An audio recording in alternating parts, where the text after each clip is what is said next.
Alors voilà, ce modèle, il est déjà attaqué par le postmodernisme, il va être attaqué alors brutalement pendant les 15-20 dernières années par effectivement ceux qu'on appelle les déconstructionnistes, c'est-à-dire ceux qui vont faire sauter le parallélépipède rectangle. Et ici, vous avez évidemment ce qu'on appelle la flèche, le Century Spire, dans la Century City, au sud-est de Manille. C'est un ensemble résidentiel immobilier qui ne sera terminé qu'en 2018 et qui a été réalisé par l'un des papes de l'architecture déconstructionniste, Daniel Libeskind, que probablement vous connaissez si vous êtes allé évidemment à Berlin, puisque c'est lui qui est l'auteur du musée juif. C'est lui qui, à Manchester, a réalisé l'antenne nord du Imperial War Museum, qui est un bâtiment absolument somptueux.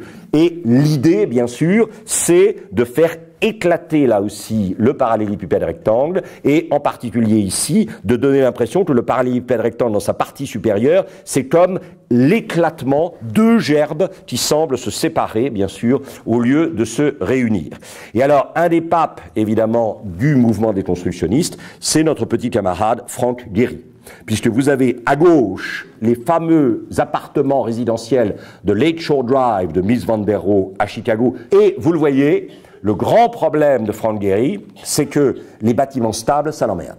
Et donc, pourquoi laisser un parallélépipède rectangle debout alors qu'on pourrait montrer un parallélépipède rectangle en mouvement, hein? Et là, vous avez effectivement le siège social de l'entreprise Ustra à Hanovre, en Allemagne, construit entre 1995 et 2001, et vous avez véritablement l'impression que le bâtiment bouge, qu'il se tord sur lui-même. Hein. Et ça, c'est très important parce que ça veut dire qu'on n'est plus là avec la calculette, on est dans une composition assistée par ordinateur. C'est-à-dire ce genre de bâtiment n'est possible qu'à partir, bien sûr, du digital et de l'ordinateur. Et alors, vous le savez, l'histoire fabuleuse, c'est Prague. Il faut réenchanter la ville. Il faut faire danser la ville. Et on va faire danser la ville, bien sûr. Hein. Ginger et Fred. Les deux tours qu'il va construire, évidemment, à Prague, qui lui sont inspirées par les figures de danse de Fred Astaire et de Ginger Rogers, et le nom populaire de ces deux bâtiments aujourd'hui, c'est Ginger et Fred, bien sûr. Ça, c'est le modèle horrible dont il faut se débarrasser, et c'est vrai que, si vous voulez, comme toutes les choses parfaites, c'est la mort. Hein. C'est pour ça que quand une entreprise parvient à sa perfection, elle est déjà morte. Elle n'est que dans une compulsion de répétition.